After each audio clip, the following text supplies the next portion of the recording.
이것이 복음이다. 보라 구원과 교회 생활이다. 누가복음 19장 10절 말씀입니다. 인자가 온 것은 잃어버린 자를 찾아 구원하려 함이니라. 참 놀라운 말씀이죠. 이사야 53장 5절 말씀입니다. 주님이 찔리신 것은 우리 허물 때문이요 주님이 상하신 것은 우리 죄악 때문이라. 주님의 징계를 받음으로 우리가 평화를 누리게 되었고 주님이 채찍에 맞음으로 우리가 나음을 받았도다 했습니다. 고린도후서 6장 2절 말씀입니다. 보라 지금이라. 은혜 받는 것도 구원받는 것도 지금입니다. 지금을 잃어버리면 안 됩니다. 늘 하나님은 지금의 하나님이십니다. 지금 우리와 함께 하신 하나님, 임마누엘 되신 하나님이다. 이런 말씀입니다. 과거나 미래도 중요하죠. 그렇지만 거기에 매여 살면 안 됩니다. 우리가 지금이라는 현재, 지금 나는 어떠한가, 지금 나는 믿음을 가졌는가, 지금 나는 생명 안에 살고 있는가, 이것이 굉장히 중요합니다. 누가복음 19장 10절 말씀이요, 어떤 사람을 구원한다 했냐면 잃어버린 자를 찾아서 구원한다 했습니다. 파괴되고 진멸되고 슬프고 괴로운 사람, 그런 사람을 특별히 우리 하나님께서는 사랑하시고 찾아오셔서 구원하시는 분이시다라는 그런 말씀입니다. 누가복음 8장 11절 말씀입니다. 이 비유는 이러하니라. 씨는 하나님의 말씀이요, 하나님의 말씀이요라는 말을 다른 말로 변경시키면 하나님의 빛이요, 하나님의 생명이요, 하나님의 사랑이요, 이런 말입니다. 그러니까 씨가 그렇다는 거예요. 그러니까 씨가 뭐예요? 말씀이죠. 말씀이신 예수님, 그분이 우리의 생명이고 그분이 우리의 빛이 되시고 그분이 우리의 영생이 되시고 그분이 우리의 천국이 되시고 그분이 우리의 말씀, 사랑이 되신다. 이제 이런 말씀입니다. 누가복음 19장 10절 말씀입니다. 인자가 온 것은 잃어버린 자를 찾아 구원하려 함이라. 제가 왜 이렇게 반복해서 자꾸 이야기하는지 아시겠어요? 이런 사람을 주님이 찾으시기 때문에 그렇습니다. 그러니까 교회라고 하는 것은요, 주님이 만드셨을 때에 잃어버린 자를 찾아서 구원하려고 교회를 만든 겁니다. 자기가 잘났다 이렇게 하는 사람들은 참 주님 만나기 힘들죠. 말씀 만나기 힘듭니다. 근데 자기가 잃어버린 사람이 있잖아요. 자기가 슬프고 괴롭고 애통하고 그런 사람들이 있어요. 병들고 노인이 돼서 늙고 이런 사람도 있잖아요. 그러면 그건 어떻게 할 수가 없어요. 주님이 찾아오셔야지. 주님이 찾아오셔야 해결되지, 그렇지 않으면 해결이 안 돼요. 자기가 어떻게 노력해서 해결할 수 있는 방법이 없습니다. 그런 사람들 우리 주님께서 찾아오신다. 성경에 많이 나타나죠. 사마리아 여자도 그랬죠. 삭개오가 그랬습니다. 38년 된 병자가 그랬습니다. 하나님께서 찾아오시는 그런 사람들, 다 잃어버린 사람들입니다. 그래야 구원을 하죠. 구원받게 하고 그리고 교회 생활로 하나님은 인도하십니다. 이 두 개는 머리와 몸처럼 그렇게 중요합니다. 하나님의 비밀과 그리스도의 비밀이죠. 하나님의 비밀인 그리스도를 깨닫고 구원받은 사람이 그리스도의 비밀인 교회에 모여서 함께 생활을 하게 됩니다. 이러다가 천국에 오라는 거죠. 그래서 이 땅에도 천국이 돼야 되고 하늘나라에 가서도 천국이 돼야 된다. 천국이라는 것은 시간과 공간을 초월한 곳이다. 그래서 지금 여기도 천국이 될 수가 있다는 겁니다. 그것을 분명히 알아야 되죠. 그래서 우리는 미래에 어느 미래에 우리가 천국에 갈 것이다라고만 생각한단 말이에요. 기독교인들이 착각하는 거예요. 그거 잘못 생각한 겁니다. 성경적인 가르침이 아니에요. 그거는 성경의 가르침은 지금의 하나님이에요. 아브라함의 하나님, 이삭의 하나님, 야곱의 하나님, 이스라엘의 하나님이에요. 지금 우리들의 하나님이십니다. 지금 교회에 함께 하시는 하나님이에요. 그래서 지금 천국을 누려야 된다, 이런 거죠. 어느 날 미래에 우리는 천국 가겠지라고 생각하는 것은 큰 착각인 겁니다. 하나님은 어차피 시간과 공간을 초월해서 지금도 그냥 지금 계시는 하나님이거든요. 지금 존재하시는 하나님이에요. 스스로 계신 하나님이시거든요.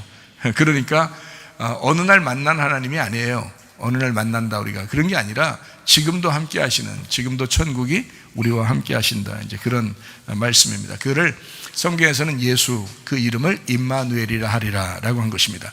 우리와 함께 하신다라고 했습니다. 지금 교회와 함께 하시는 것입니다. 사람이 출생을 합니다. 복 있는 사람으로 출생하죠. 시편 1편의 말씀입니다. 그리고 우리가 자라나면서 신앙적으로 생활하게 됩니다. 그것은 잠언서 3장에 나타나는 믿음의 성장, 말씀으로 살아가야 된다라고 하는 것을 의미합니다. 그리고 시편 23편의 말씀, 우리가 사망할 때 우리가 소천할 때, 또 하나님의 나라에 갈 때에 우리는 그 여호와가 우리의 목자가 되시고 여호와의 집에 우리가 영원히 거하리로다라고 이제 말씀하시는 겁니다. 자, 그래서 우리는 육체적인 삶을 이 땅에서 벗어버리고 영적인 삶을 우리가 살아야 된다. 땅의 운명을 떠나서 우리가 하늘의 운명으로 살아야 된다. 본토 친척 아비집을 떠나서 하나님의 나라 말씀으로 이제 따라가는 그런 삶을 살아야 되겠다라는 그런 것입니다. 그래서 이 땅에 사는 것을 육체요 또는 땅의 운명이요 본토 친척 아비집이다 라고 이야기한 것이고, 그것을 잃어버려야 된다. 그래야 말씀을 따라가고 영의 세계를 따라가고 하늘의 운명을 따라 살아가게 된다라는 그런 말씀이거든요. 그러니까 이 육체라고 하는 것을 나라고 봐야 된다는 거죠. 지금 이 땅에 우리가 태어난 나를 육체적인 삶이다라고 봐야 되는 겁니다. 이것이 주님을 만나면 죽게 돼요. 그래서 주님을 만나서 죽고 다시 부활하게 될 때 교회와 하나가 되고 그리스도의 몸된 교회와 하나 되는 그런 삶을 살아가게 되거든요. 그래서 육체를 벗어버린다, 다시 말하면 나를 잃어버린다라는 동일한 말씀입니다. 나를 잃어버릴 때 주님을 차지하게 되죠. 주님을 얻게 된단 말이에요. 그래서 내가 잃어버린 만큼, 내 공간이 생긴 만큼 그리스도가 채워지는 거예요. 그러니까 나를 완전히 잃어버리면 어떻게 될까요? 그러면 예수가 완전히 채워지는 겁니다. 그러면 이제 이 사람은 어떻게 될까요? 나라는 인간이 아니라, 지금 이 땅에 살고 있지만 나라는 인간으로 사는 게 아니라 그리스도의 몸으로 살아가는 거죠. 그리스도의 몸으로 살아간다. 그리스도를 머리 삼고 그리스도를 주인 삼고 우리가 몸으로 살아가게 된다. 그래서 그거를 그리스도의 몸이다. 우리가 거룩한 하나님의 성전이 되었다. 하나님이 값으로 너희를 샀으니 너희가 다시는 육체대로 살지 마라. 이렇게 성경은 우리에게 가르쳐주고 있습니다. 그래서 육체라는 얘기를 여러분에게 할 때 이 몸 같은 이런 육체를 얘기하는 게 아니고 영적인 얘기예요. 악한 본성, 이것을 너희가 육체, 이것을 벗어버리면 너 복음으로 주님을 만나게 된다. 그러면 그리스도의 몸으로 살아가게 된다라는 것을 여러분에게 이야기했습니다. 창기의 몸으로 우리의 육체의 삶을 살지 말고 그리고 영적인 그리스도의 몸이 돼야 된다. 고린도전서 6장에 보면 바울의 설교를 사사로이 해석하면 안 된다라고 하듯이 창기와 한 몸, 한 육체가 되지 말고 그리스도와 한 몸이 되어라 라고 고린도전서 6장에 설명하고 있습니다. 갈라디아서 5장에는 우리가 성령의 열매와 육체의 열매에 대해서 자세히 나옵니다. 성령의 열매를 우리가 맺고 살면 성령의 열매를 우리가 막 맺으려고 노력하는 게 아니라 성령의 열매를 자동적으로 맺게 돼야 된다는 거죠. 왜냐하면 성령이 우리 속에 들어가면 성령의 열매를 자동적으로 맺게 되어 있고요. 육체가 자꾸 우리를 지배하게 되면 육체의 열매를 맺고 살게 되어 있습니다. 그러니까 교회에 나와서 설교를 들으면서 내가 결심하고 회개해야지 하는 것은 무슨 뜻이냐면 육체의 일을 내가 벗어버려야 되겠다. 육체의 일을 벗어버렸다. 그러면 이게 육체의 나무가 사라지는 거예요. 그러면 육체의 열매가 안 맺게 되겠죠. 성령을 충만을 받아야 되겠다. 성령의 인도함을 받아야 되겠다. 말씀을 자꾸 받아야 되겠다. 진리의 말씀으로 살아야 되겠다. 그러면 성령의 열매가 자동적으로 맺게 돼 있단 말이죠. 그래서 육체의 열매를 맺으면 너 하나님의 나라를 유업으로 받을 수가 없다라고 갈라디아서 5장에 설명해 놓고 있고요. 그리고 성령의 열매를 맺으면 그러면 하나님의 나라를 유업으로 받을 수가 있다, 이렇게 되는 거예요. 여러분, 그 병든 사람들 무시하지 마세요. 노인들 무시하지 마세요. 여러분, 아기들 무시하지 마세요. 가정에 문제가 있거나 교회에 문제가 있어서 또는 사람들이 막 이렇게 돈 문제가 생겨서 막 힘들어하는 사람들 있잖아요. 무시하지 마세요. 왜 무시하지 말아야 되면 그 사람들이 지금 잃어버리고 있는 중이에요. 자기를 잃어버리고 있는 중이란 말이에요. 노인이 되면서 잃어버리고 있고요. 어린아이들은 자기를 잃어버린 사람들이고요. 그리고 병든 사람들 자기를 잃어버리고 있는 중이고요. 그리고 고아, 과부, 나그네 다 자기를 잃어버리고 있는 중이에요. 가정에 문제가 생기고 돈 문제 생기고 이런 거요. 다 자기를 잃어버리고 있는 중입니다. 어느 날 이것도 다 지나갈 거예요. 결국에는 이 또한 지나가리라 될 겁니다. 결국에 하나님께서 여러분 만나시면서 이게 해결되는 거예요. 이게 하나님이 만나시고 해결되는 그 구원이 오게 되기 전에 여러분을 자꾸 잃어버리게 만드는 사람이 바로 이런 사람들이에요. 고아, 과부, 나그네, 병든 자, 노인들, 어린아이들, 가정에 문제가 있는 자, 돈 문제가 있는 자, 이런 사람들이 너무 힘들거든요. 살아가는 동안에는 이게 전부인 줄 알았는데 그 전부가 막 너무 다 무너지는 것 같은 거예요. 자식의 문제가 있죠, 남편의 문제가 있죠, 아내의 문제가 있죠. 막 이런 게 자기를 얼마나 괴롭히는지 몰라요. 이거 다 무너지는 시간이거든요. 자기가 무너지는 시간이에요.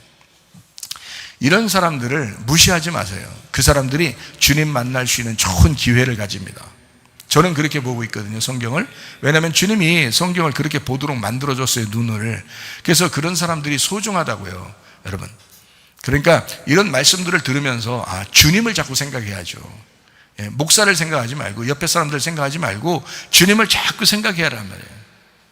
그러면 내가 진짜 내가 태어나서 이제까지 살았던 내 본성, 그리고 이제까지 살아오던 나, 이거를 자꾸 내가 얼만큼 잃어버려야 하나님께서 좋아하실까, 얼만큼 잃어버려야 주님께서 나를 차지하실까라고 생각하면, 그러면 하나님께서 네가 잃어버린 만큼 내가 들어갈 거야, 이렇게 된단 말이죠.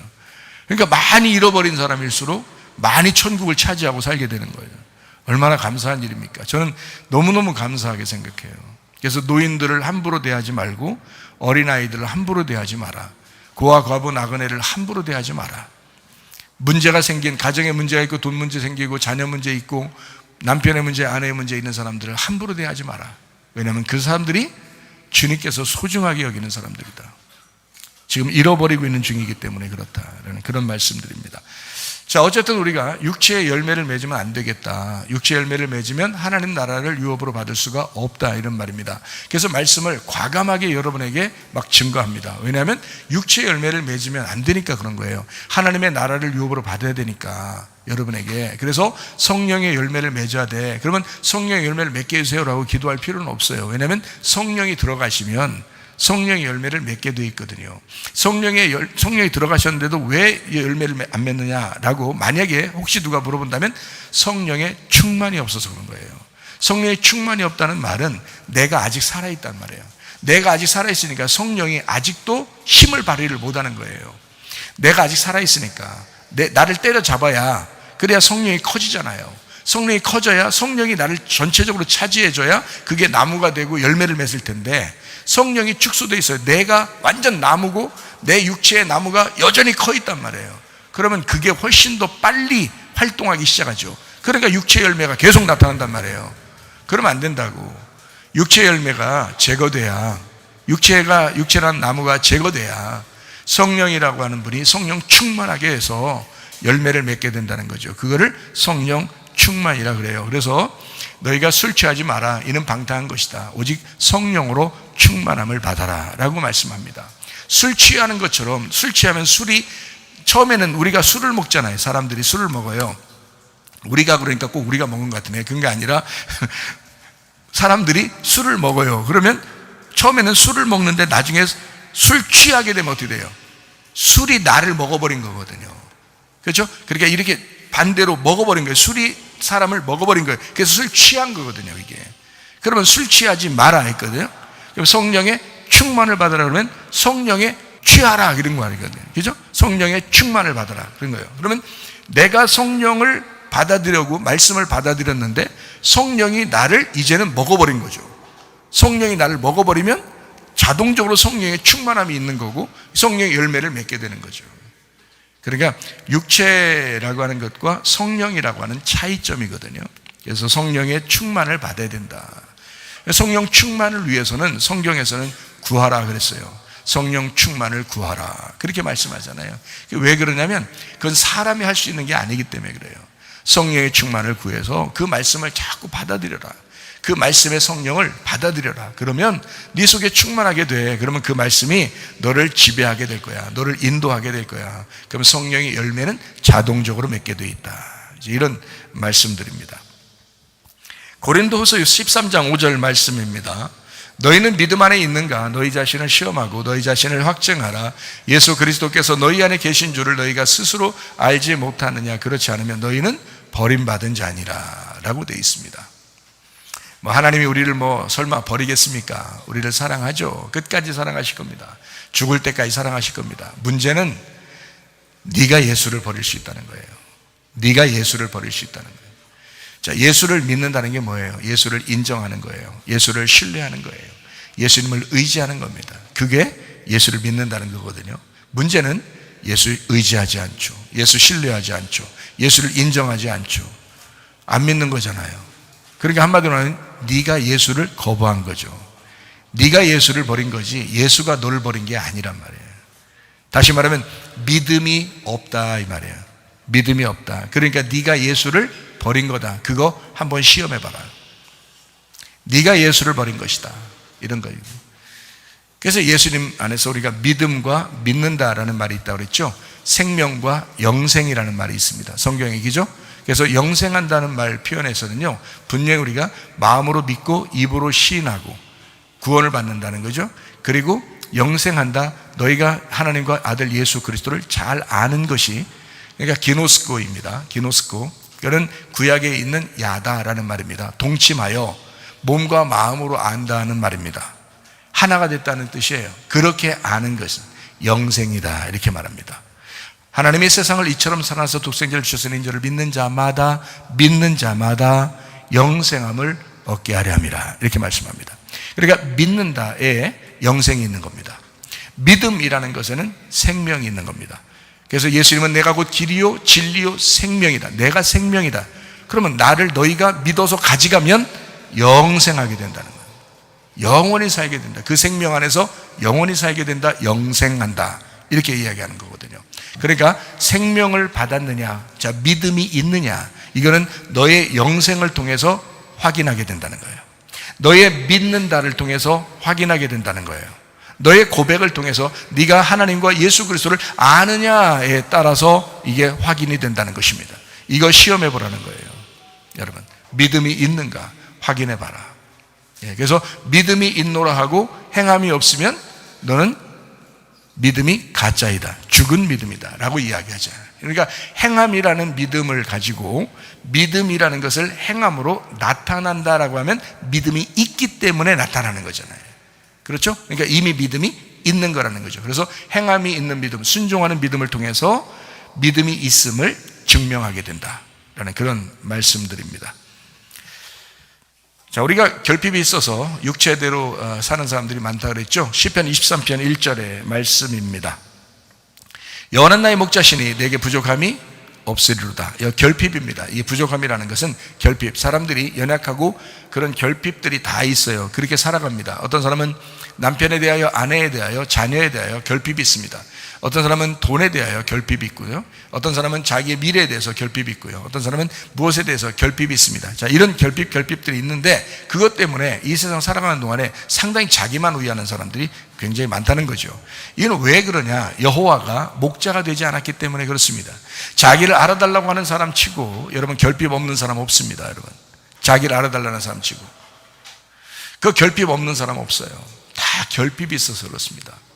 그럼 이런 결핍이 어떻게 하면 사라질까? 여호와가 목자가 되시면 여호와의 집에 또 영원히 거하리로다 이렇게 되죠. 주님의 집에 영원히 거하리로다. 자, 주님께서 우리의 목자 되시면 모든 것이 해결됩니다. 그러므로 예수 그리스도가 여러분의 목자 되시기를 바랍니다. 누가복음 8장 11절 말씀입니다. 이 비유는 이러하니라. 씨는 하나님의 말씀이요 하나님의 생명이요 하나님의 사랑이요 하나님의 천국이요, 이것이 씨였다. 그 씨가 여러분 속에서 자라나기를 원합니다.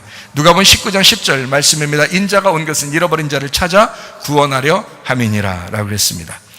7 마귀가 들린 자가 고침을 받습니다. 누가복음 8장 2절 말씀이요, 악귀를 쫓아내심과 병고침을 받은 어떤 여자들 곧 7 귀신 나간 자 막달라인이라는 마리아가 있었다라고 했습니다. 그러니까 7 귀신이 뭔지 알겠죠? 완전한 귀신, 이것이 우리 속에 있다. 여러분 자신이 완전한 귀신이에요. 예수 그리스도가 완전한 영 그리스도입니다. 그래서 완전한 영 대신 그리스도, 그 성령이 여러분 속에 들어오면 여러분이 잃어버리게 돼 있어요. 그러니까 빠져나가게 돼 있다고요. 7 귀신이 빠져나가는 것은 예수 그리스도의 성령이 오시면 7 귀신이 빠져나가게 돼 있어요. 예수님을 만난 그 여자가 속에 7 귀신이 있었는데 예수님을 만나자 7 귀신이 떠나가게 됐어요. 다시 말하면 완전한 귀신, 완전한 너 자신이, 자 보세요, 완전한 너 자신, 그러니까 꼭 귀신 안 같잖아요 우리가. 여기서 말하는 걸 귀신을 설명을 한번 해보려고 그러는 거예요. 육체, 땅의 운명, 본토 친척 아비집이라고 하는 너 자신, 그것이 7 귀신이란 말입니다. 그것을 떠나보내면 그러면 예수 그리스도께서 우리를 차지하게 되는 거예요. 일곱 영 대신 예수님이거든요. 일곱 눈을 가지신 일곱 영 되신 예수 그리스도 성령이거든요. 성령은 일곱 영이 되십니다. 완전한 영, 성령이, 거룩한 영이 우리 속에 들어오게 된다는 거죠. 그러니까 더러운 영이 떠나가 성령이 들어오면 더러운 영이 떠나가게 되어 있습니다. 더러운 영을 우리가 가지고 살았는데 하늘 운명이 온 거예요. 말씀이 온 거예요. 천국이 찾아온 거예요. 하나님의 영, 일곱 영이 찾아온 거예요. 이게 지금 이런 말씀들이에요. 그래서 이스라엘 백성들이 애굽을 떠나가지고요, 광야에 가잖아요. 광야에 갔는데 거기에서 이제 가나안 땅으로 들어가게 되잖아요. 가나안 땅 들어가니까 일곱 족속을 쫓아내야 돼요. 다시 말하면 일곱 영을 쫓아내야 돼. 누가 들어가니까 쫓아나가야 돼. 그 전까지는 일곱 영이 지배하고 살았어요. 일곱 족속들이 다 거기에 포진하면서 살고 있었거든요. 가나안 땅에. 근데 누가 들어갈 때 이게 없어지는 거예요. 이걸 쫓아내는 거야? 예, 이스라엘 백성들이 들어가면서 도망가는 거거든요. 그럼 이스라엘 백성들은 누가 있어요? 하나님의 왕자들이에요. 하나님의 왕자들. 이게 이스라엘이라는 단어입니다. 하나님의 왕자들, 하나님이 다스리는 자들, 하나님의 사람들, 하나님의 백성들, 하나님이 통치하시는 자들, 하나님의 왕자들, 이런 거거든요. 그 하나님의 왕자들이 들어가니까, 그러니까 이 일곱 족속들이 도망가는 거예요. 떠나가는 거죠. 이걸 다 쳐부시고 막 쫓아내버린단 말이죠. 그러니까 하나님의 일곱 영, 예수 그리스도 안에서 이스라엘 백성이 들어가니까 거기에 포진해 있던 가나안 족속들이 도망치게 되었다, 나가게 되었다라는 그런 말씀입니다. 자, 가나안 땅이 그러니까 뭘 말하는 거예요? 우리 마음을 얘기하는 거지. 가나안 땅이 우리 마음을 얘기하는 거지. 에덴 동산이라는 우리 마음을 얘기하는 거죠. 여기에 선악과로 살고 있었는데, 우리가 선악과로 살고 있었는데 우리 마음이 생명나무가 들어오게 됐다, 이 말이에요. 무슨 말인지 알겠죠? 자, 일곱 영 귀신이 있었는데 일곱 영 대신 예수 그리스도가 오게 됐다. 그래서 일곱 영 귀신이, 악한 귀신이 떠나가게 되었다, 이런 말입니다. 그래서 일곱 영 대신 성령 충만으로 살게 되었다라는 그런 말씀입니다. 성경은 이렇게 두 가지를 설명한다 그랬죠. 민수기 21장에는 불뱀과 노뱀으로 설명한다. 불뱀은 심판하는 것이고 노뱀은 구원하는 것이다, 이렇게 말씀하는 것입니다. 누가복음 8장 11절 말씀입니다. 씨는 하나님의 말씀이요. 자, 씨가 하나님의 말씀이요, 하나님의 사랑이요, 하나님의 영생이요, 하나님의 천국이요, 하나님의 빛이요, 하나님의 사랑이요. 이해가 되시겠죠? 자, 이 말씀이 우리 속에 거하여 있어야 합니다. 씨가 문제가 있어요, 없어요? 문제가 없어요. 자, 씨는 심겨지는데 어디에 심겨져요? 다 심겨져요. 어느 밭이든지 다 심겨집니다. 심겨지는데 문제는 좋은 밭에만 열매를 맺는다는 겁니다. 다 심겨져요. 여기에 교회 찾아 나왔지만 여러분, 어떤 사람은 말씀을 듣고 싶어서 듣는 사람이 있을 것이고, 어떤 사람은 듣기 싫어도 그냥 할 수 없이 앉아있는 사람도 있을 것이고, 이제 별 사람 다 있을 거 아닙니까? 그러니까 씨는 계속 떨어져요. 어떤 밭이든지 다 떨어지게 돼 있습니다. 근데 좋은 밭에만 열매를 맺게 돼 있어요. 좋은 밭에만. 근데 이왕이면 여러분이 좋은 밭 되기를 원하는 게 또 하나님의 마음 아니겠습니까? 또 저도 그런 걸 원하지 않겠어요? 주님의 종으로서 여러분에게 말씀을 증거하는데, 제가 주님의 양이에요. 여러분도 주님의 양이고 저도 주님의 양이에요. 제가 먼저 알게 된 양이고요, 여러분은 이제 늦게 알게 되는 양이죠. 둘 다 양이에요. 먼저 알았다고 하나님이 더 사랑하고 늦게 알았다고 하나님이 덜 사랑하고 그런 거 아닙니다. 다 사랑하셔요. 양으로서는 다 사랑하는데, 이제 데려다가 쓰는 사람이 있어요. 사명자로 쓰는 사람이 있다고요. 그게 이제 종이라 그러는 거예요. 쓴다 해가지고 나를 사용한다, 그래서 종으로서 날 사용한다, 이런 뜻이지, 내가 여러분 앞에서 주인 행세하려고 한 것도 없었고요, 여러분 그렇게 하고 싶지도 않고요. 그러니까 내가 아침에 기도할 때 그렇게 기도해요. 하나님 앞에 기도할 때요, 하나님, 내 평생에 겸손하게 살게 해주세요. 내 평생에 겸손하게 살게 해주세요. 누구한테 난처하고 싶지도 않고요, 여러분. 누가 나를 알아준다고 내가 막 흥분하고 그러지도 않고요. 그냥 하나님 앞에 겸손하게 살고 싶어요. 그냥 어차피 우리는 다 하나님 나라에 가잖아요. 하나님 나라 다 갈 텐데 그냥 겸손하게, 우리 가정에서도 내가 겸손하게, 교회에서도 내가 겸손하게, 또 다른 목사님들도 만나도 내가 겸손하게, 또 누굴 만나도 내가 겸손하게 내가 살게 해주세요. 내 평생에 겸손함을 잃지 않게 해주세요. 이렇게 기도합니다, 여러분. 그게 가장 중요하기 때문에 그런 거예요. 하나님 앞에 순종하는 것도 중요하지만 더 중요한 것은 겸손입니다. 사람이 겸손하지 못해가지고 망해요. 그게 교만입니다. 사탄이 가장 잘하는 게 뭐예요? 교만이에요. 사탄은 교만이에요. 겸손하지를 못해요. 그러니까 여러분과 제가 늘 마음속에 기도하는 기도 제목이 있어야 되는데 그게 바로 뭐냐면 겸손하게 해주세요. 하나님 나를 겸손하게 해주세요. 그거거든요. 그러니까 겸손한 사람 봐요. 똑같이 말씀을 다 들어요. 그런데 겸손한 사람에게만 은혜가 있습니다. 교만한 사람은 하나님이 대적하십니다. 여러분, 대적해야 사랑하는 거예요. 하나님이 교만한 사람이 가만히 너의 교만을 내가 인정하노라 그러면 그거는 하나님이 사랑하는 게 아니에요. 교만한 사람은 하나님이 대적하셔야 돼요. 여러분이 교만한데 가만히 말씀을 듣고 앉아있는데 이상하게 가슴이 부딪혀. 하나님 말씀을 증거하는데 목사님이 여러분 때리는 거 아닌데요, 이상하게 말씀이 자꾸 자기를 때려요. 그러면 하나님이 여러분을 사랑하시는 겁니다. 교만한 사람은 하나님이 말씀으로 대적하게 돼 있고요, 겸손한 사람에게는 이게 은혜로 들어가게 돼 있어요. 그래서 겸손한 사람에게 은혜로 들어가게 되면, 이게 겸손하다는 말은 부드러워졌다는 말이거든요. 마음의 밭이 부드러워졌다는 거예요. 그러니까 씨가 나무가 되고 열매를 맺히는 거죠. 근데 교만한 사람은 딱딱하다는 거거든요. 단단하다는 겁니다. 그러니까 씨가 들어갈 수가 없어요. 하나님 말씀이 거기서 심겨질 수가 없는 거예요. 계속 씨는 떨어지는데 말씀은 계속 떨어지는데 안 심겨져요. 교만하니까, 마음이 단단하니까 그렇게 되는 거예요. 그래서 여러분 성경을 이렇게 말씀합니다. 누가복음 8장에는 길가밭이 있다, 돌짝밭이 있다, 가시밭이 있다. 이거 다 열매 못 맺는다. 이거 싹 다 부드러워지고 겸손해져야 30배, 60배, 100배의 결실을 맺는다. 그게 좋은 밭이다. 좋은 밭에만 그 씨가 떨어져 나무가 되고 열매를 맺는다 라고 말씀합니다. 그러니 오늘부터 여러분의 기도의 제목이 이것이기를 바랍니다. 겸손하게 해주세요. 겸손하게 해주세요. 마음이 부드럽게 해주세요. 말씀을 은혜로 받게 해주세요. 이것이 여러분의 기도의 제목이 되셔야 합니다. 평생의 기도의 제목, 하나님 말씀을 내게 주시옵소서. 말씀이 심겨졌을 때 이 말씀이 튕겨나가지 아니하고 말씀이 심겨지고 30배, 60배, 100배의 결실을 맺을 수 있도록 도와주세요라고 늘 기도하셔야 합니다.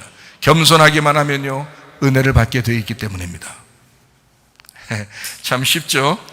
겸손하면 은혜 받습니다. 누가복음 19장 10절 말씀입니다. 인자가 온 것은 잃어버린 자를 찾아 구원하려 함이니라. 잃어버렸다는 말은 아폴리미라는 단어예요. 아폴리미라는 단어가 뭐라고요? 진멸되고 파괴되고 멸망당하고 잃어버렸다, 이런 말입니다. 이렇게 된 사람을 주님은 찾아서 구원하신다. 자, 어떤 사람을 구원하는지 간단하게 우리 보고 마치도록 하겠습니다. 누가복음 8장 27절 말씀입니다. 예수께서 육지에 내리시매 그 도시 사람으로서 귀신 들린 자 하나가 예수를 만나니 그 사람은 오래 옷을 입지 아니하며 집에 거하지도 아니하고 무덤 사이에 거하는 자라. 무덤이 집인 거지라고 그랬죠. 무덤이 집인 거지. 무덤이 집인 거지. 자, 빨리 얘기하면 무덤이 집인 거지 이 말이고, 좀 천천히 얘기하면 무덤이 집인 거지라는 말입니다. 자, 거지에 초점이 있는가 하면 무덤에 초점이 있는 거예요.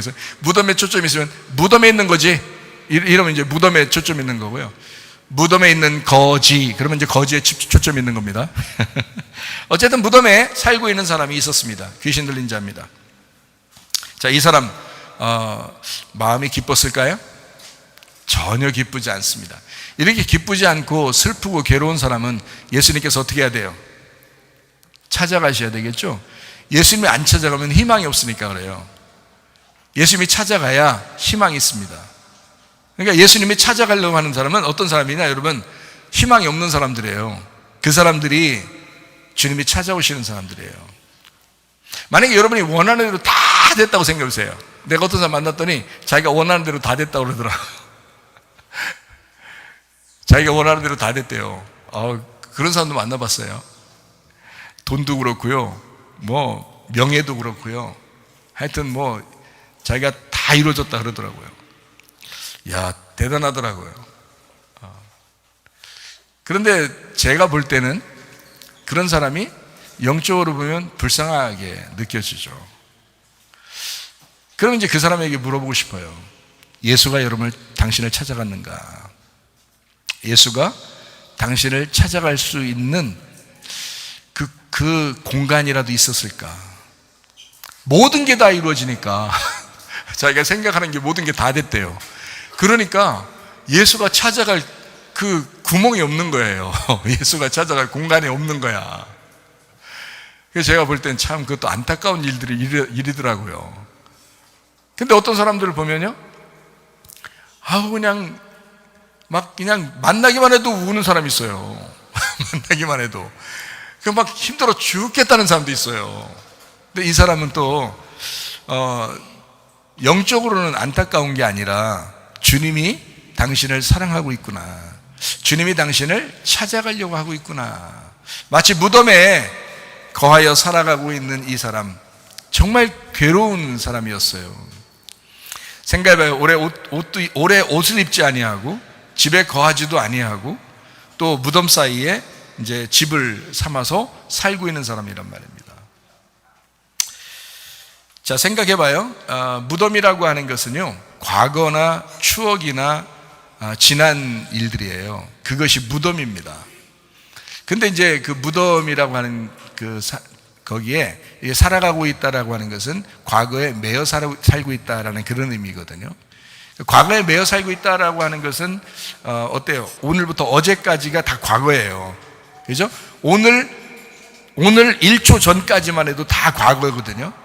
그죠? 다 과거인데 그거를 이제 하나님께서 막 너희들 이것을 기억하면서 살아라라는 그런 말이 아니고, 우리 성경에서는 지금부터, 지금의 하나님이니까 지금 하나님을 붙들고 내일을 살아가야 된다 이런 말을 했고요. 또 내일의 말씀을 가지고 오늘 살아가야 된다 이렇게 말씀합니다. 이게 이제 성경이거든요. 그래서 일용할 양식이라고 하는 게 내일의 양식이에요. 일용할 양식이라는 게, 일용할 양식을 주시옵소서. 그러니까 진짜 오늘 쌀 달라고 하는, 진짜 쌀이 없는 사람은 그 기도도 해야 되겠죠. 오늘 진짜 쌀이 없어, 오늘 진짜 밀가루가 없어, 하나도 없어요.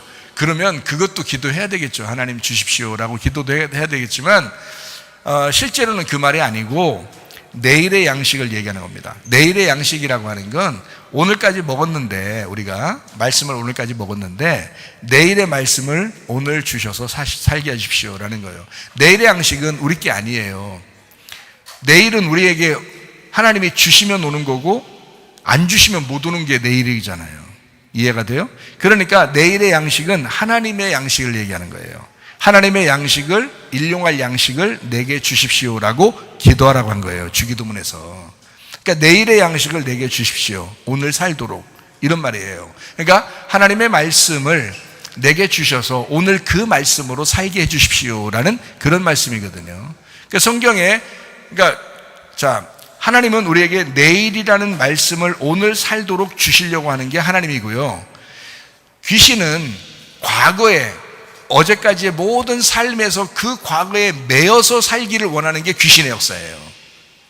그 말은 무슨 말이냐면, 과거에, 지난 과거에 좋은 일들도 있고 그렇죠. 뭐 기억하고 싶고 막 추억이 되는 것들도 분명히 있죠. 그죠?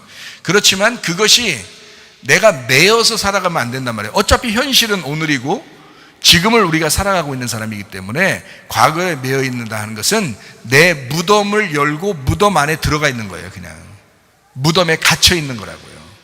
그 과거에 사는 것은. 그래서 무덤이라는 거를 성경에서는 과거다, 이거는 추억이다, 이건 기억이다, 너의 기억, 이런 기억 속에 네가 가두어져 있다라고 하는 것이 무덤입니다. 그래서 이 무덤에서 예수님 어떻게 나올 수 있는 방법은 없어요. 예수님이 와야지 나올 수가 있어요.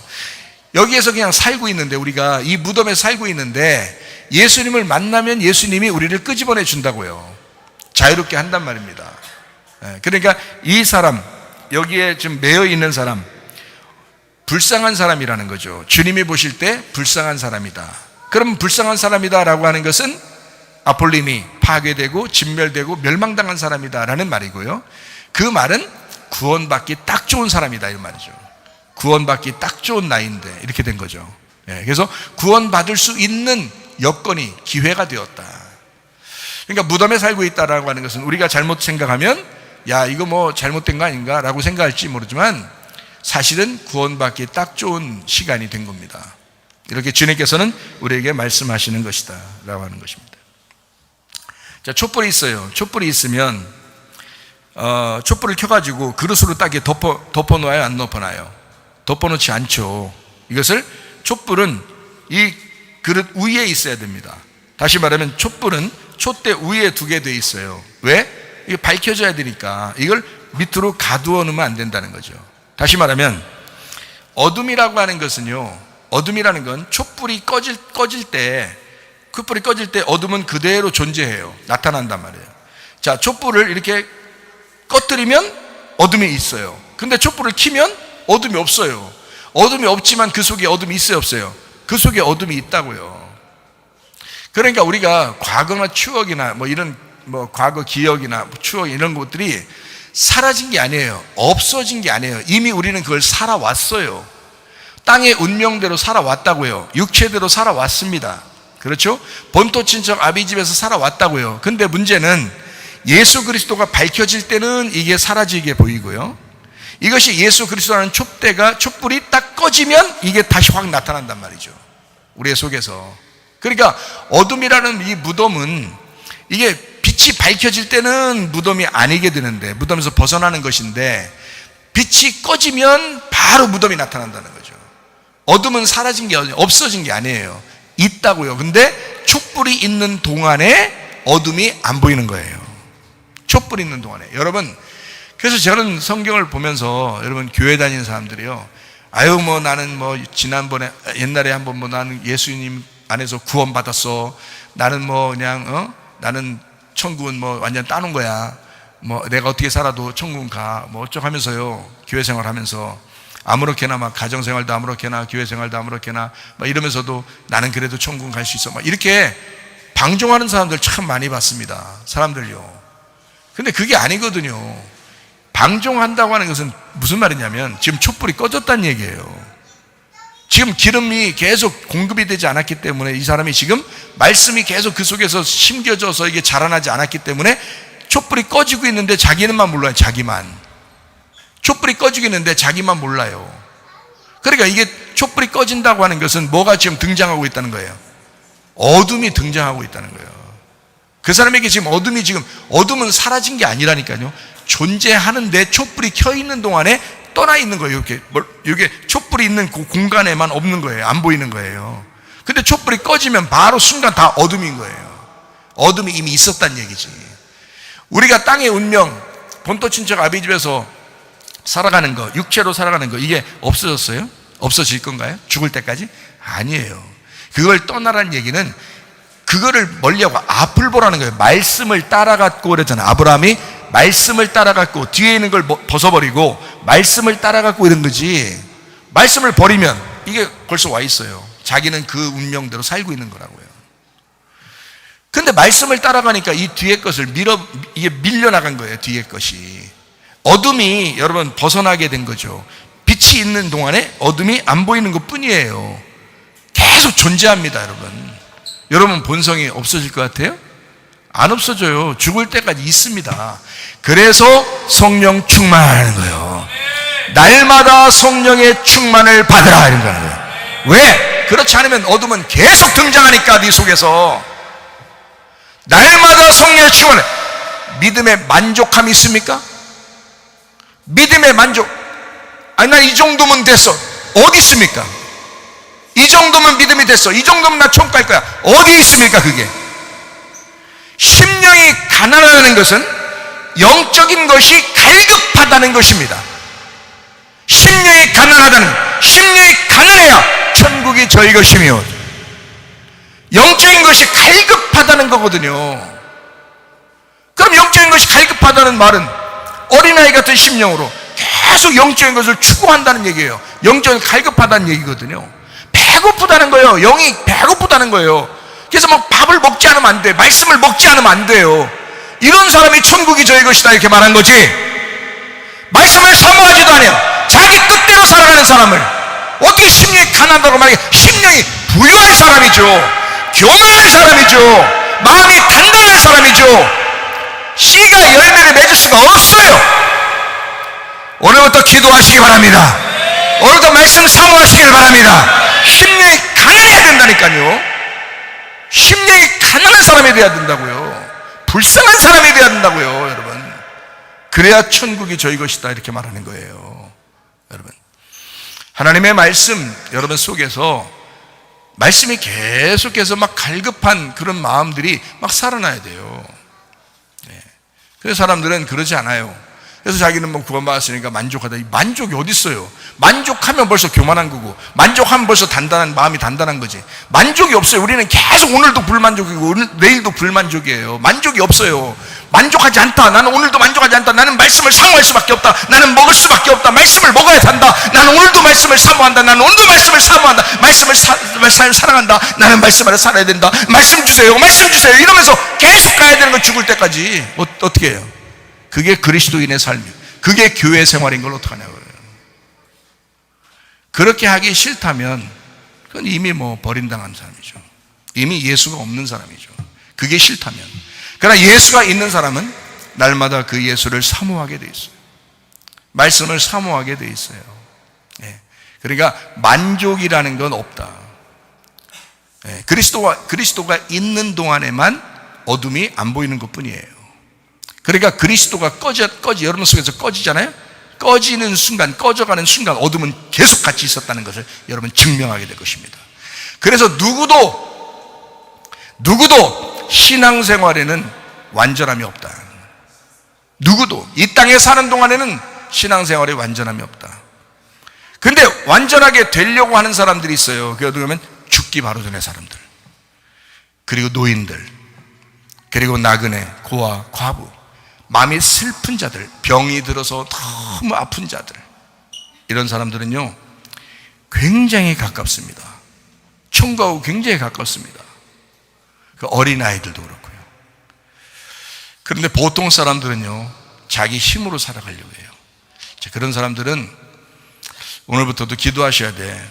하나님, 내 수완이 다 차서 늙어가지고 누워있을 때 목사님 와서 기도해 주시고, 그래도 그때 내 모든 걸 내려놓고 하나님, 내가 진짜 주님만 바라봅니다. 이제 다 없으니까 이제 이 땅에 있는 거 다 내려놓으니까 그렇게 하나님, 그렇게 하면서 주님 만나게 해주세요라고 지금부터도 기도하셔야 돼. 갑자기 죽으면 큰일 납니다.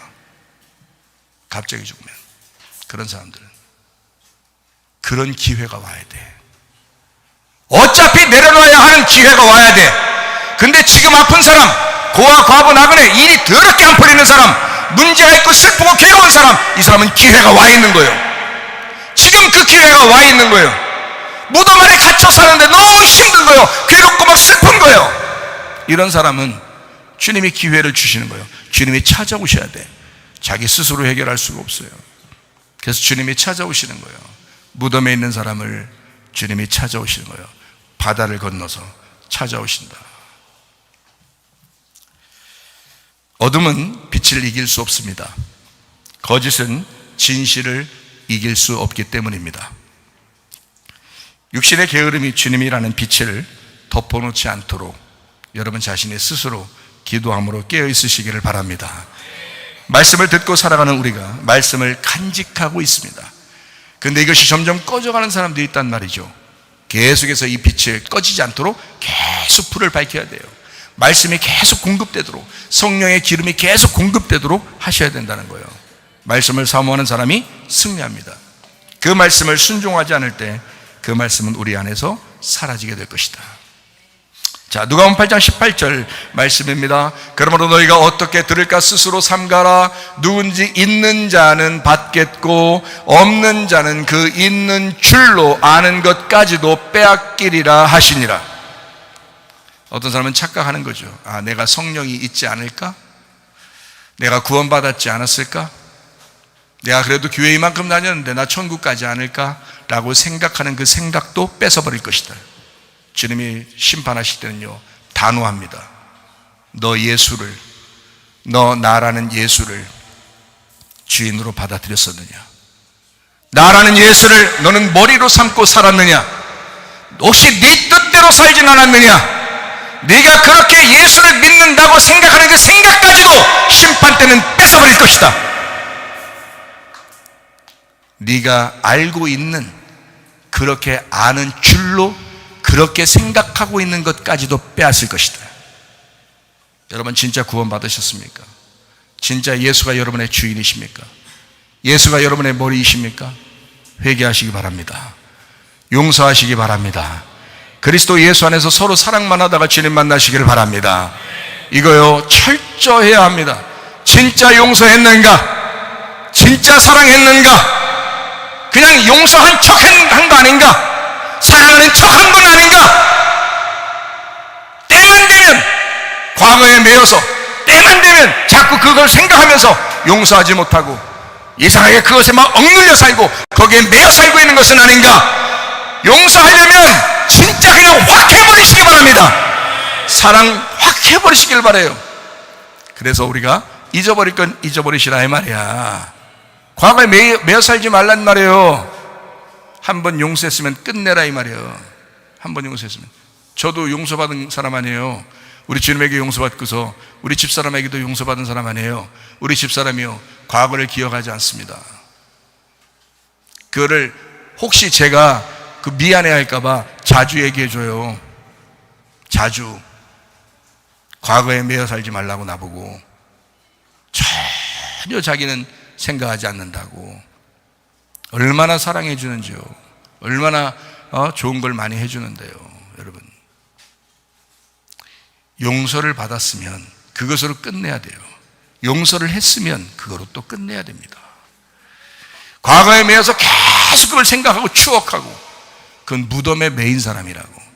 물론 그렇게 무덤에 매였다고 해서 하나님이 미워하는 건 아닙니다. 여기에 성경에 나와 있는 것처럼 예수가 또 찾아가야 되고 말씀이 또 찾아가야 되고 계속 이렇게 오늘도 이렇게 말씀을 증거한다 이 말이에요. 예수가 찾아오시는 거예요. 그때 이 무덤에 있는 사람이 예수를 받아들이는 거야. 그러면 치료받는 거예요. 오늘 말씀을 잘 받아들이시면 좋겠는데요. 그죠? 네. 좋겠는데요가 아니라 받아들이셔야 돼요. 받아들이셔야 돼. 용서하고 사랑만 하다가 주님 만나시기를 바랍니다. 누가복음 8장 21절 말씀입니다. 예수께서 대답하여 이르시되 내 어머니와 내 동생들은 곧 하나님의 말씀을 듣고 행하는 이 사람들이라 하시니라. 주님의 형제, 주님의 가족이 되려면 어떻게 해요? 하나님 말씀을 듣고 그것을 행하는 사람이 되면, 그러면 주님의 가족 된대요. 주님의 형제가 된대요. 아, 쉽죠? 하나님 말씀 듣고 순종하려고 하는 사람, 그러면요 주님의 가족 된대요. 주님의 가족으로 살아야죠 우리가. 그죠? 얼마나 좋은 말씀입니까? 그죠? 행함이 곧 믿음입니다. 믿음이 곧 행함입니다. 진짜 믿음이 있으면 행하게 돼 있어요. 그 행하는 걸 통해서 믿음 있음이 증명되는 것입니다. 그렇잖아요? 예. 여러분 가정도 참 서로 사랑하고 하나 되시기를 바랍니다. 누가복음 8장 23절 말씀입니다. 행선할 때 예수께서 잠이 드셨더니 마침 광풍이 호수로 내리침에 배에 물이 가득하게 되어 위태한지라 라고 했습니다. 주님이 배를 타고 가시는데 호수에 풍랑이 있습니다. 배에 물이 들어옵니다. 여기에 이제 호수라고 하는 것은 어떨 땐 바다라고 그러기도 하고 갈릴리 호수라고 그러기도 하고 갈릴리 바다라고 하고 그러잖아요. 크다 해서 그 호수가 크다 그러면 바다라고 그러고요. 그냥 호수가 이렇게 그냥 원래는 호수예요. 원래는 호수인데 호수가 너무 커. 그래서 그걸 바다라 이렇게 표현한 거예요. 성경에서. 근데 그 호수는요 이상하게 파도도 칩니다. 제가 가봤더니 진짜 파도도 치더라고요. 예. 너무 아쉬워서 거기서 이런 기회가 없을 것 같아가지고 수영을 2번 했습니다. 쌀쌀한데도. 왜냐하면 안 하고 오면 서운할 것 같아서. 그래서 2번씩이나 수영하고 왔거든요. 다른 사람 춥다고 안 하더라고요. 다른 목사님들과 같이 갔는데 안 하더라고요. 막 그러게 하거나 말거나. 저는 그냥 추워도 그냥 막 수영해서. 왜냐하면 그때 안 하면 못할 것 같아가지고. 그래서 거기 들어가서 베드로도 생각하고 예수님도 생각하고 이제 그렇게 했거든요. 파도도 쳐요. 이게 잔잔하게 파도도 치고요. 뭐 셀 때는 이제 세게 파도도 치고요. 이게 이제 호수인데 크게 보면 바다, 갈릴리 바다다 이렇게 이야기도 하는 곳이에요. 이 호수, 여기 갈릴리. 그러니까 예수님이 이쪽에 있다가 이쪽 편으로 지금 배를 타고 지나가는 거예요. 땅길로 가면요 빨리 돌아가요. 엄청 멀리 돌아가야 돼요. 그래서 이걸 배를 타고 이렇게 지나가야 훨씬 더 빨라요. 그래가지고 이걸 배를 타고 이제 지나가는 중인데 광풍을 만난 거예요. 여기에서. 자, 그러니까 어떻게 해요? 배에 막 물이 들어오기 시작하죠. 제자들이 어떻게 했어요? 난리가 났습니다. 이거 어떡합니까? 어떡합니까? 이제 이렇게 된 거죠. 자, 광풍이 왜 났나요? 광풍이 왜 났어요? 여러분이 광풍을 가만히 생각해 봐요. 왜 광풍이 생기게 됐나? 예? 지금 이쪽에서 지금 그 호수를 좀 끼고 이쪽 편에서 이쪽 편 반대편으로 지금 가야 돼요. 그럼 지금 가면은 도착하면은 누가 있어요? 도착하면 누가 있어요? 귀신 들린 사람이 있어요. 무덤에 지금 사는 사람이 있어요. 지금 슬프고 괴롭고 과거에 매여서 그냥 거기에 꽉 매여가지고 진짜 죽을 것 같은 이런 사람이 있어요, 여기에. 우리 그 점심 때 송건사님을 만났더니 송건사님이 그냥 울더라고요. 울어. 벌써 남보고 선교사님 보고 싶다는 거예요. 막 울더라고요. 그래서 제가 그랬어요. 너무 거기에 매이지 마세요. 하늘나라 가셨어요. 천국에 가셨으니까 소망을 가져야지. 우리가 소망을 가지고 살아야지. 너무 과거에 매이지 마세요. 근데 이제 그도 그럴 것이, 우리 이제 어머니 남보고 선교사님이 돌아가시기 3일 전에 주일날이었거든요. 주일날인데 송건사님이 교회 와가지고 우리 이제 남보고 선교사님 마지막 예배를 드릴 때, 그때 내가 누구요? 물어본 거예요. 내가 누구요? 라고 물어봤어요. 우리 선교사님한테. 그러니까 우리 어머니가 그 이름을 불러준 거예요. 근데 그 이름 불러줄 때 그때가 거의 말을 못할 때였어요.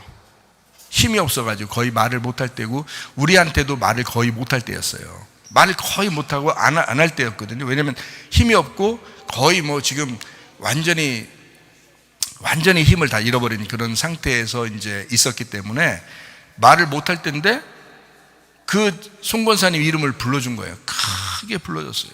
근데 그게 굉장히 힘겹게 불렀어요.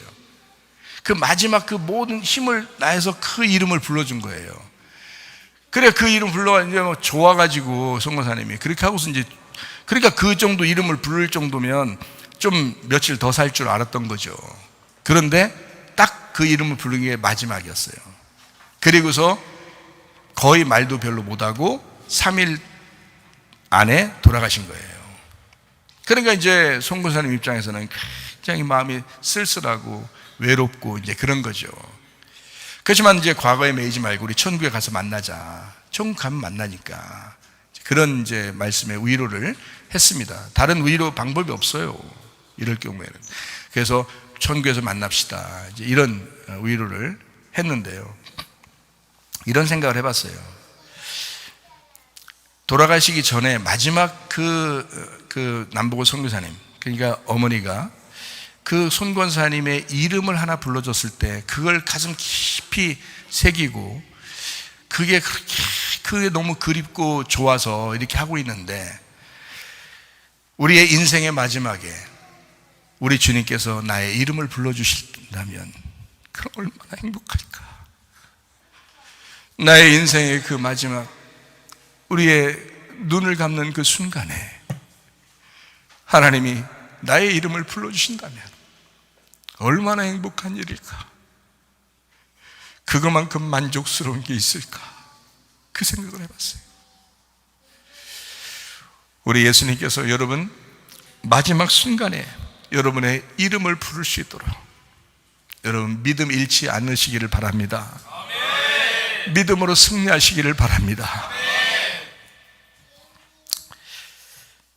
행함이 있는 믿음, 거짓이 아니라 진실된 믿음.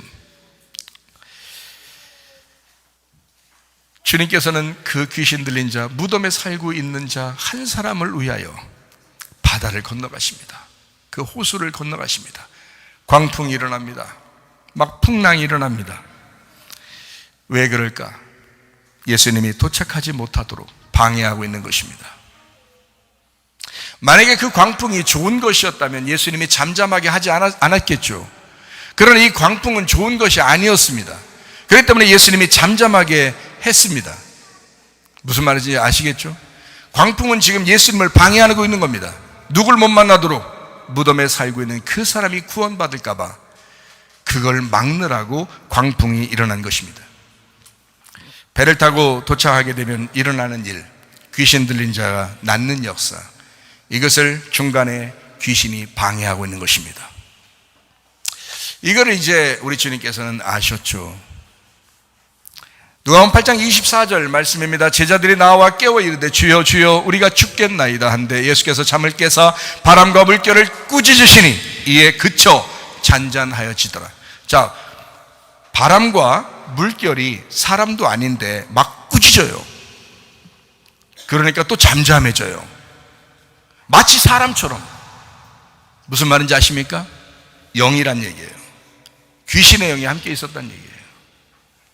그것을 잠잠하게 되었더라. 꾸짖으셨다. 귀신의 방해가 있었지만 주는 그 바람을 꾸짖어 쫓아냅니다. 그리고 누가복음 8장 27절 말씀입니다. 예수께서 육지에 내리심에 그 도시 사람으로서 귀신 들린 자 하나가 예수를 만나니 그 사람은 오래 옷을 입지 아니하며 집에 거하지도 아니하고 무덤 사이에 거하는 자라 이렇게 말했습니다. 귀신 들린 자의 특징이 있습니다. 거기에 보니까 귀신 들린 사람 특징이 있습니다. 옷을 입지 않았습니다. 집에 살고 있지 않습니다. 무덤에서 지내고 있었습니다. 무덤에서 살고 있는 거지. 의의 옷을 입지 않았단 말입니다. 교회 공동체로서의 삶을 살지 않았습니다. 사망 권세에 사로잡혀 세상에 살고 있는 사람이었다. 자, 다시 말해요. 의의 옷을 입지 않고 있다. 교회에서 공동체 생활에 게으르다. 사망 권세에 사로잡혀서 그 무덤에 살고 있는 거지. 그 사람은 무덤 안에 살고 있었습니다. 자기의 나쁜 기억에 사로잡혀 끊임없이 과거에 매여 살아가고 있는 사람이었다 이 말입니다. 여러분, 우리가 기분 나쁘고 하는 모든 일들이 다 뭐 때문에 그런가요? 오늘 때문에 그런가요? 아니면 내일 때문에 그런가요? 어제 때문에 그렇습니다. 지난 과거 때문에 그렇습니다. 잘 생각해 보세요. 오늘 회개하면 바로 고쳐질 수 있고 새로운 삶을 살아갈 수 있는데 오늘 회개하지 않으니까 어제에 매여 살고 있다 이 말이에요. 과거에 매여 살고 있다 이 말이야. 무덤 안에 살고 있는다. 무덤 안에 살고 있는 거지. 우리 주님께 사랑하실까요? 사랑하지 않으실까요? 사랑하신다 이 말이에요. 아, 주님께 사랑받으려면 내 이렇게 살아야지 하면서 또 그렇게 또 노력하지 마시고 그 말 하는 게 아니잖아요. 좀 회개하시라는 얘기를 하는 거잖아요. 그렇죠? 주님께서 사랑하시죠. 당연히 오늘 회개한 사람을 더 사랑하시고요. 내일을 위하여 살아가는 사람이 하나님 더 좋아하시죠. 천국 생활하는 거 더 좋아하시죠. 더 행복해 하시죠. 과거에 매여 사는 이런 기분 나빠하면서 살아가는 이 사람은 주님이 사랑하신다 이 말이에요. 뭐 때문에 사랑하셔요? 구원하시려고 사랑하는 거예요. 회개하게 만들려고 사랑하는 거예요. 무슨 말인지 알겠어요? 좋아 사랑하는 게 아니라 회개하게 만들려고 사랑하는 거예요. 천국 가게 해야 되니까, 구원받게 해야 되니까 사랑하는 거예요. 교회를 수없이 다녔습니다. 여러분, 하나님 말씀을 듣습니다. 그러나 과거에 매여 있습니다. 여러분, 회개해야 합니다. 이제까지 교회를 오랫동안 다녔으면 벌써 천국 생활해야 될 텐데 천국 생활을 하지 못하고 이런 행복한 생활을 하지 못하고 회개해야 할 사람 뭐냐 이거야. 회개해야지. 물론 주님의 사랑 받아야지. 자, 여러분 보세요.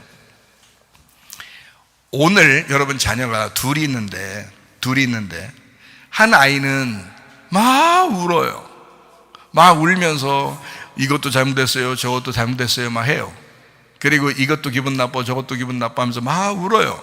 이것도 억울해, 저것도 억울해 막 이러면서 막 운단 말이에요. 한 아이가. 여러분이 사랑해요, 안 해요? 사랑하겠어요, 안 하겠어요? 미워하겠어요? 사랑하죠. 자, 그러면 또 한 아이는 어떠냐면 정말 엄마와 같이 사는 게 너무 행복해. 아빠와 같이 있는 게 너무 행복해. 나는 이것도 행복하고 저것도 행복하고 너무너무 좋아. 오늘 너무 좋아. 막 항상 얘는 웃어요. 너무너무 행복해요. 자, 이 아이가 사랑스러워요? 미워할 만해요? 사랑스럽지 않겠어요? 여러분, 어떤 아이가 되길 원하십니까? 내 아이가 어떤 아이가 되길 원하셔요? 항상 웃고 행복하고 기분 좋고 기쁜 일만 넘치는 그런 아이가 되길 원하지 않겠습니까? 그렇잖아요? 그러면 이렇게 불행하게 힘들게 살아가는 것도 내 아들이요, 행복하게 웃으면서 사는 것도 내 아들이야. 근데 문제는 이 불행하게 사는 아이는 내가 사랑하는데 계속 불행하게 살길 원해요? 아니면 다시 내 다른 아이처럼 행복하게 살기를 원하시겠어요? 이 다른 행복한 아이처럼 얘가 되기를 원하는 거지. 그럼 오늘 말씀을 듣는 여러분에게 우리 주님은 뭘 원하실까요? 회개해야 할 사람을 회개해야 된다라고 하는 것은 내가 너를 사랑한다, 내가 너를 구원하고 싶다, 내가 너와 함께하고 있다, 회개하자, 더 행복하게 살자, 천국을 누리며 살자라고 말하지 않겠습니까? 그러면 여러분, 이미 회개한 사람은요, 야, 너는 나와 함께 천국을 누리고 있거나 행복하구나, 난 너 때문에 너무 살맛나, 너 때문에 기분 좋아, 행복해, 이러지 않겠어요? 그러잖아요. 이렇게 둘 다 사랑하는데 하나는 회개해야 한다라고 얘기하는 거고, 하나는 천국 생활하니까 나도 행복하다라고 얘기하는 거예요. 자, 어떤 사람 되기를 원하십니까? 계속 용서하지 못하고, 계속 회개하지 못하고, 계속 감사하지 못하고, 과거에 계속 매여서 그렇게 살아가는 성질 나는 사람이 되겠습니까? 아니면 회개하고 천국을 사는 사람이 되겠습니까? 한마디로 무덤에 살아가는 사람이 있습니다. 과거에 매여서 사는 사람이 있습니다. 무덤에 사는 거지, 괴롭습니다. 주님이 찾아가셔야 합니다. 바다를 건너서라도, 호수를 건너서라도, 광풍이 일어나는데 그것을 잠잠하게 하면서까지라도 가셔야 합니다.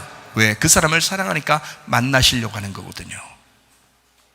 잃어버린 사람입니다. 심령이 무너진 자입니다. 고아, 과부, 나그네, 병든 자, 노인, 가정에 문제가 있고, 돈 문제가 있고, 남편 아내 문제가 있고, 자녀의 문제가 있는 사람, 이런 사람들,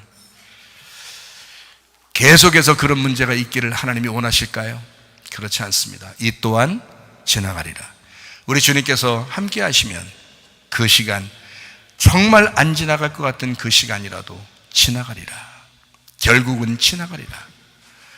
여러분, 주님 안에서 승리하시기를 바랍니다.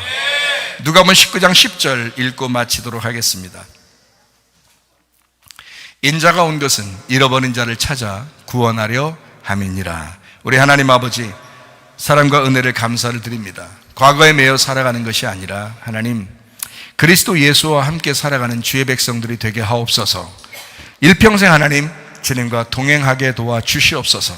하나님 아버지, 날마다의 양식으로 주의 말씀으로 살아가는 주의 백성들이 되게 하시며 우리 마음 가운데 기쁘고 즐거운 천국 생활하다가 주님 만나게 하옵소서.